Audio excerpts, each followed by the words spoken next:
ইন্দোনেশিয়ার পাপুয়া সংঘাত দীর্ঘস্থায়ী অস্থিরতার আরেক নাম। ইন্দোনেশিয়ার সবচেয়ে পূর্বে অবস্থিত এবং খনিজ সম্পদে সমৃদ্ধ অঞ্চল পাপুয়া। কয়েক দশক ধরে এই অঞ্চলটি এক রক্তক্ষয়ী সংঘাতের সাক্ষী হয়ে আছে। একদিকে ইন্দোনেশীয় সরকার, যারা পাপুয়াকে তাদের অবিচ্ছেদ্য অংশ মনে করে, অন্যদিকে স্বাধীনতাকামী সশস্ত্র গোষ্ঠী এবং সাধারণ মানুষ, যারা নিজেদের আলাদা অস্তিত্ব ও স্বাধীনতার দাবি জানায়। পাপুয়া সংঘাতের সূত্রপাত ঘটে বিংশ শতাব্দীর মাঝামাঝিতে। ডাচদের শাসন থেকে ইন্দোনেশিয়া স্বাধীনতা লাভ করলেও পশ্চিম পাপুয়া 1960-এর দশক পর্যন্ত ডাচ নিয়ন্ত্রণে ছিল।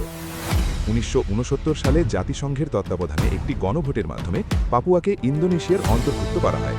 তবে অভিযোগ রয়েছে যে মাত্র 1025 জন প্রতিনিধিকে ভয়ভীতি দেখিয়ে ইন্দোনেশিয়ার পক্ষে ভোট দিতে বাধ্য করা হয়েছিল।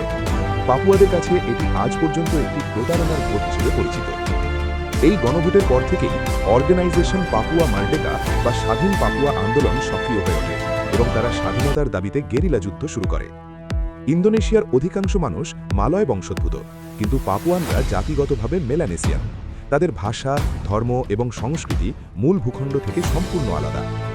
পাপুয়ায় বিশ্বের বৃহত্তম স্বর্ণের খনি অবস্থিত। তা সত্ত্বেও এই অঞ্চলের মানুষ ইন্দোনেশিয়ার অন্যতম দরিদ্র। পাপুয়ানদের অভিযোগ, তাদের সম্পদ লুটে নেওয়া হচ্ছে, কিন্তু উন্নয়নে কোনো অবদান রাখা হচ্ছে না। বর্তমান সময়ে সংঘাত আরও তীব্র রূপ নিয়েছে।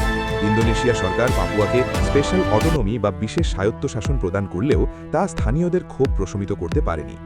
পাপুয়ায় বিদেশি সাংবাদিক এবং আন্তর্জাতিক পর্যবেক্ষকদের প্রবেশাধিকার অত্যন্ত সীমিত। অনেক সময় সংঘাত তীব্র হলে সেখানে ইন্টারনেট সংযোগ বিচ্ছিন্ন করে দেওয়া হয়।